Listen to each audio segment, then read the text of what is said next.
I've been thinking about our society, like where did it all go wrong? And I think in a way it started in the Garden of Eden when they ate the forbidden fruit.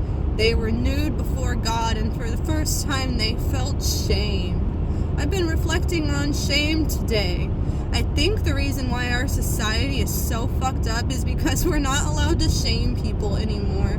I mean, like, you're allowed to do whatever the fuck you want, but it's like shameful to shame, right? You can't fat shame, you can't slut shame, but things are shameful for a reason. The emotion of shame lets you know that you're doing something that's not in like alignment with a high vibration, I guess. I don't know of like a non-weird hippie way to say it, but you're doing something when you're when something is shameful, you know it feels wrong in your heart because you're not doing what is good, and you know that. So I feel like the slut shaming thing, like them making it wrong to slut shame and fat shame and everything else, I feel like that was like a big chess piece in like the fall of our society. When I was young, there was slut shaming, and I was kind of slutty. I don't know, I kind of want to talk about that. I don't know why I would air all my dirty laundry out on the internet, but I don't give a fuck. I barely get any views on my video anyway, and plus, like, I'm super weird. It's hard for me to open up to people, so people won't really know my life story unless I like put it on video, whatever. So like, I have a fear of like dying, and number one, like not finishing the Call of the Void series, and number two, like people not truly knowing me, because I don't open up to people. It's very hard for me to open up.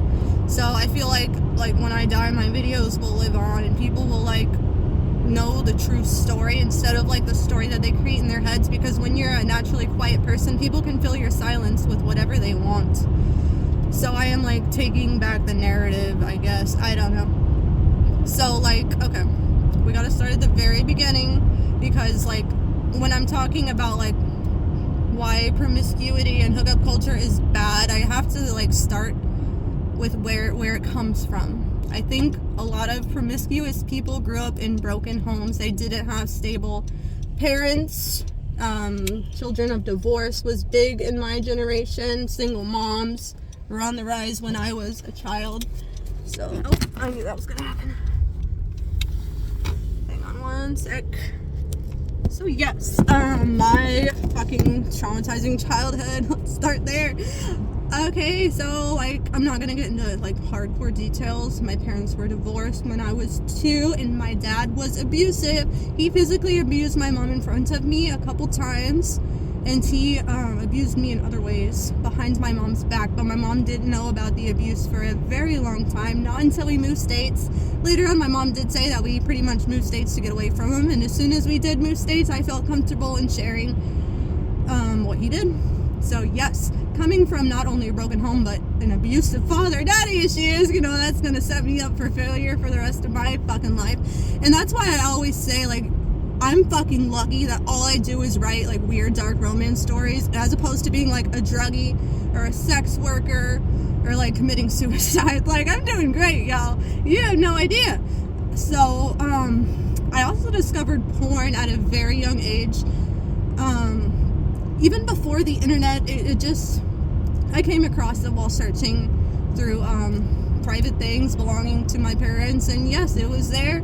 Popped the VHS in the player, and I was a new person after that, unfortunately. 6 years old. I enjoyed watching it. I, practiced self-care at a very young age. Like, I'm just being blunt, okay? So, as soon as I got access to the internet, not only did I search for porn, am I allowed to say that word here? I don't know. Not only did I search for porn with a P, I also searched for chat rooms, baby, where I was always shy, and I'm still shy with men. I'm still not, like, overly physically, like, affectionate, I guess. Even, like, in my marriage, I don't know if I would call it shy. That's why I'm pausing. I don't know if shy is the right word. But I'm just, like, I kind of freeze up. You know what I mean? Like, even just, like, talking to a cute boy when I was younger, I couldn't do that. So chat rooms were the place to be for me, where I could be myself and talk to all kinds of men. Oh my gosh. So, yeah, I did like the whole ASL, ASL, age, sex, location. So yeah, we went through all that. Cyber, SEX, like with random guys on the internet. I ended up developing a relationship with a guy named Jay. He lived in Canada. He said he was like in his 20s, but fucker was probably lying. Like, I never saw a picture of that bitch of a man. Like, he was probably much older than that, unfortunately. I didn't send him any pictures or anything like that. We just talked like every day on Messenger, AIM, I think. Yeah, AIM. So then I had another chat room relationship with a boy, fucking named Jordan. I'm just gonna fucking say it, dog. And he was 17 when I was 14, and he really was who he said he was. In his defense, I will give him that. It's pretty creepy to be like perving on a 14-year-old when you're 17, but go off, fam. At least he was who he said he was, because I had him on MySpace and we would talk. We talked on webcam eventually, so yeah, that dude, at least he wasn't lying about his identity. I really like Jordan. He just wanted me for SEX stuff. So then I had a boyfriend, but I was really mean to him, and I wish I could feel sorry for the way that I behaved with that guy, but I really don't. When I think about him, I just like get annoyed. I don't feel regret for not being nicer. I just feel annoyed by that guy. Like, it'd be nice for me to reach out to him and apologize, but like, I hate that guy. And that is obviously like issues from my like not knowing how to love, my not knowing how to be in like a healthy relationship at that age. So after Jovan was his name, my boyfriend, like the only real boyfriend I ever had before I got married. After him, I talked to Jordan again, and I was 17 and he was 21. And after that, that's when I like turned into a hoe, basically. Like, I'm sorry to say it, like, I don't have regrets. I don't regret the way that like my life panned out, because I'm a mother now. I'm a published author. My life is going fucking great. Like, despite my circumstances, I am thriving. It's like that song by Taylor Swift, like, went through hell, but it brought me heaven. Like, so I don't regret what I did, because it all brought me to my spiritual awakening, which brought me to my husband, which brought me to having kids. It all unfolded the way that it was meant to. But if I could go back and tell my younger self one thing, that thing would be, don't be a hookup girl. If a guy says, like, I remember at one point I did say, like, a guy was trying to talk to me, and I said something about, like, I'm not hooking up with you. And then he stopped talking to me. And then because he stopped talking to me, I was like, all right, I guess I will hook up with you. So sad. I would say, like, don't be a hookup girl. Tell a guy who's spitting game at you, be like, I don't mess around with guys who aren't my boyfriend, who don't at least take me on a couple dates and attempt to get to know me. Like, if I could do one thing differently, I would. I don't want, once again, I don't want like things to change from where I am now to change, and the domino effect and all that, butterfly effect, whatever it is. But yeah, I would say, like, have more self-respect, dog. Because, like, hooking up doesn't bring you fulfillment. And the feminists lie to you. They act like it's empowering to hook up, but it's not. Like, it leaves like this emptiness inside of you when you let somebody into your temple who like only cares about the physical. On top of that, you're also sharing like energetic, demonic attachments, which is not good. Like STDs, sexually transmitted demons. And yeah, it'll never leave you to fulfillment. Luckily, so I did, yeah, this guy and some of his friends. It wasn't even that many people. It was like 8 people in total, including my husband. That's not even a lot. But it was just that I was sharing myself with men who didn't deserve me. That's the issue. And that's how women, like, I feel like women are the, I don't know how to say it, the right word. Women are the gatekeepers of like what is societally accepted, because men will fall in line with, men are the ones who chase women, right? So they'll fall in line with what a bitch wants. So if a bitch is just spreading her legs for anybody who knocks on her door, that affects how men behave to the majority of women.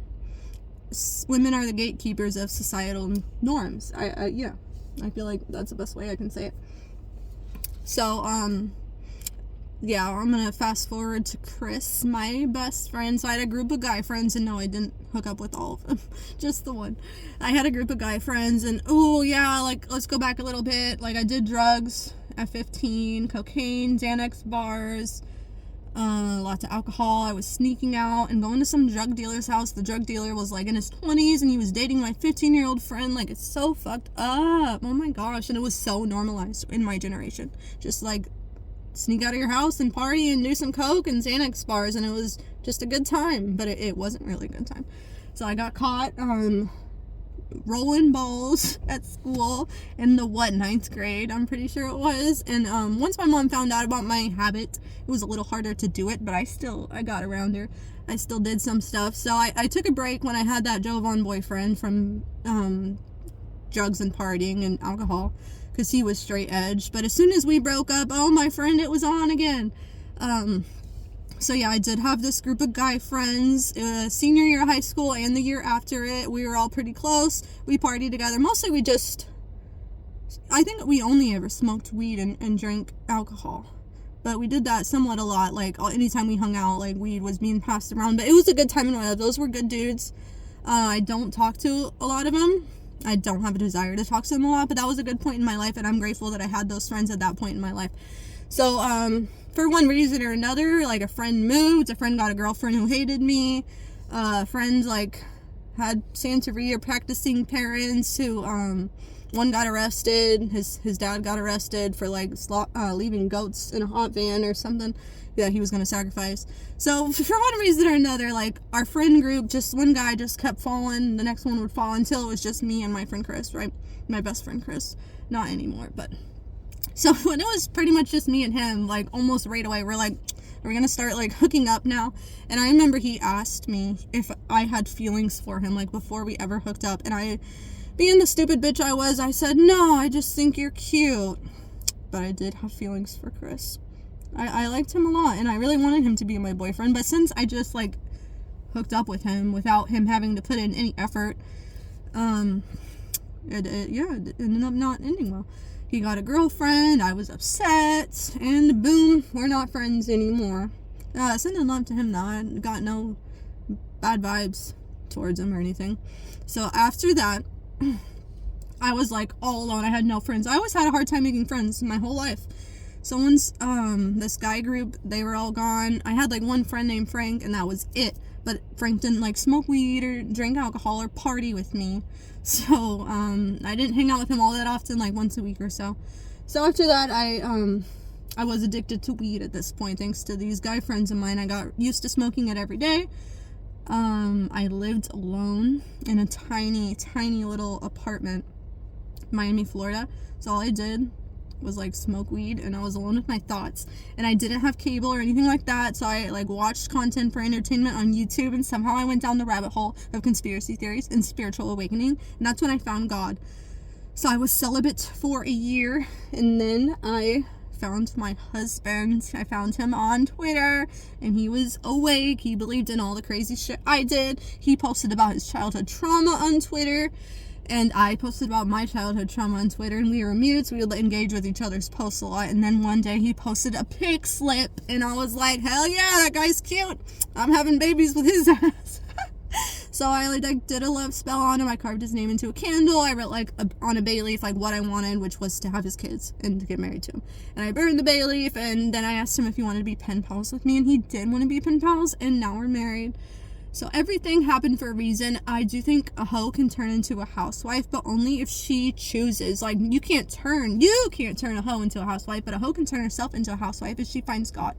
So my point with this video is, ladies, young ladies especially, don't spread your legs for any man. Make him earn it. He earns that by treating you like a human being, by showing you, like, that he gives a fuck, by getting to know you. Just don't sell yourself short, because it's not empowering. And that it's never too late. My second message to the world is, it's never too late to be brand new. It's never too late to go into the light and to be a bad girl gone good.